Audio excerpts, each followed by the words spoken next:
Olá galera, meu nome é Juliano Dornelles, estamos aqui hoje com mais um vídeo no YouTube.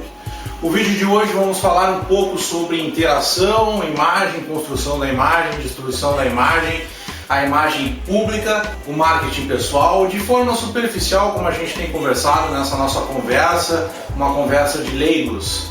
Então eu gostaria de falar assim, que quanto mais interajo nas redes sociais, quanto mais conheço pessoas nos sites, nas mídias sociais, tenho prestado atenção principalmente nas relações humanas, mais nas relações humanas do que na interação mediada, na tecnologia, nas máquinas, no conjunto tecnológico que cada rede oferece a gente.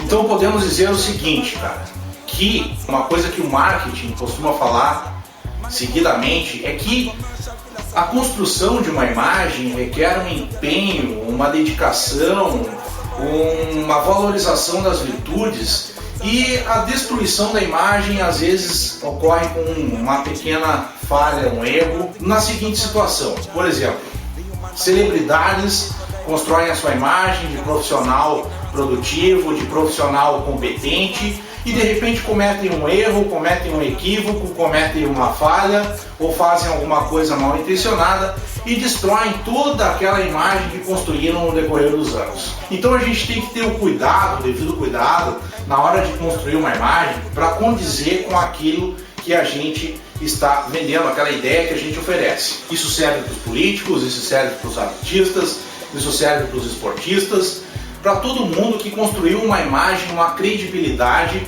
tem que continuar preenchendo aqueles valores que a imagem nos mostra. Porém, as pessoas mudam, as pessoas se transformam, existem fases que a gente está bem, existem fases em que a gente está melhor.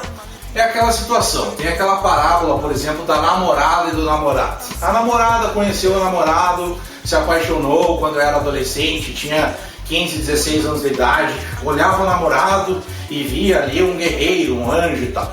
O dia que ela viu o namorado pisando na bola, cometendo uma atitude não condizente com aquilo que ela via no namorado, tipo assim, o guerreiro carregando o cavalo. Daí a mulher pegou e desistiu do cara, né, cara? O que acontece geralmente nessas situações? Um dia o cara está por cima, outro dia o cara está por baixo, outro dia o cara está por cima de novo. Daí acaba que a moça viu o cara novamente e daí ela disse assim, pô, eu dispensei esse cara porque esse cara estava numa situação lá não condizente com aquilo que eu via nele no início. Depois ela viu o cara numa situação melhor ainda. Então a gente tem que ver que as pessoas, elas variam, elas alteram, elas se transformam, elas se lapidam, elas se constroem e se reconstroem com o passar do tempo.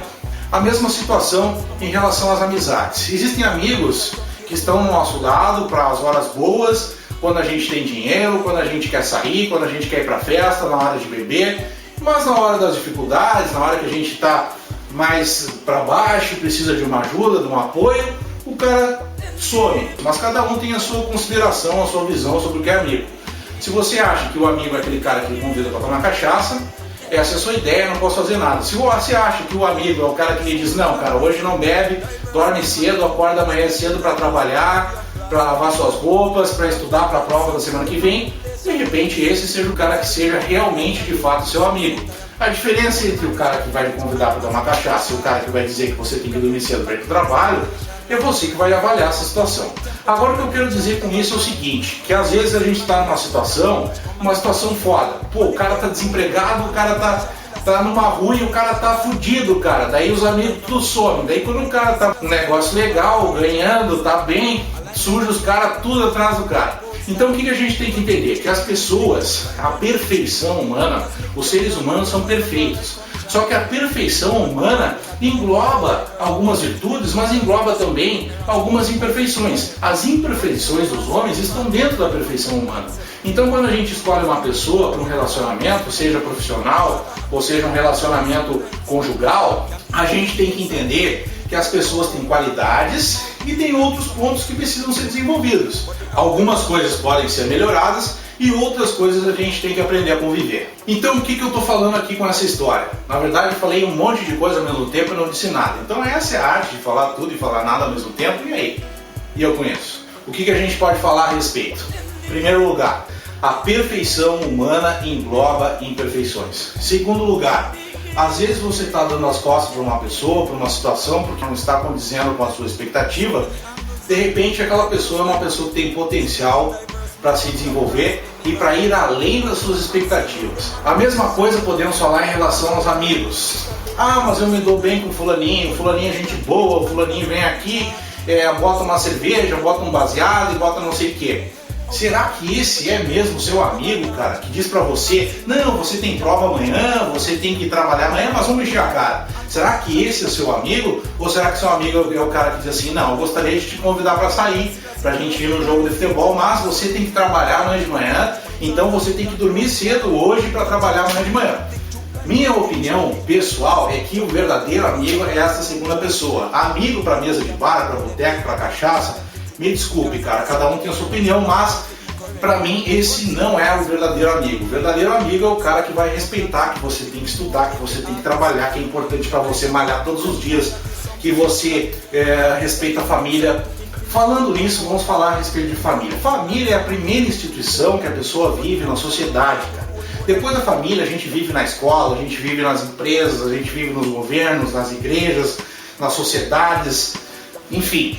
Porém, a família é a instituição que precede a pessoa, que inicia a pessoa no contexto global do mundo e é a instituição que continua com a pessoa além das outras. Depois que você entrar na escola e sair da escola, depois que você entrar na empresa e sair da empresa, a família vai continuar com você. Então você tem que entender que família é a instituição mais sagrada de todas. Não adianta você querer vender pai, tio, avô e depois querer comprar em filho e neto, que não vai ter volta, cara. Para você ter garantido para onde você vai, sua continuação, você tem que saber de onde você vem. Então a questão é mais ou menos isso. Eu sei que eu falei nada aqui em relação a nada, eu sei que eu falei um monte de coisa aqui em relação a coisa nenhuma, mas a ideia era essa, cara. No mais, eu acredito assim que em relação aos amigos, à família, à sociedade, é interessante a gente ter um conjunto de conselheiros, pessoas que a gente possa contar, que possam nos instruir, que possam conversar e dialogar com a gente em relação às questões cotidianas. Porém, eu acho que se a gente desenvolve dentro da gente a capacidade de pensar por esse ângulo, por esse ângulo, por esse ângulo e por esse ângulo, cara, se torna desnecessário descer para a banda a todo momento e ficar ligando para pessoa e para pessoa perguntando questões em pensamento, né, cara? Você vai pegar o telefone e vai ficar ligando para os amigos e perguntar em pensamento para quem é a resposta daquilo, que se as respostas estão em você, cara. Por que você vai ficar como se estivesse procurando o cavalo perdido, ligando para as outras pessoas e fazendo pergunta em pensamento? Quando você percebe isso, você descobre que tudo está dentro de você. Não quer dizer que a pessoa terá que se isolar do mundo e viver um mundo isolado. Na verdade, a gente tem que viver com as outras pessoas. Mas uma multidão de conselheiros, às vezes, está na capacidade da gente enxergar por uma multidão de ângulos diferentes. No mais, eu sei que não falei coisa com coisa, mas ficamos por aqui. Se você entendeu, beleza. Se você não entendeu, eu costumo dizer que o segredo da nossa conversa é um segredo criptografado. Quem entendeu sabe o que eu estou dizendo. Quem não entendeu, me desculpe, cara, você vai ter que interagir muito aí, ligando o telefone, fazendo pergunta e pensamento, para descobrir que tudo está dentro de você, assim como está dentro de cada um de nós. No mais era isso, ficamos por aqui com aquele nosso cumprimento. Fuck you very much!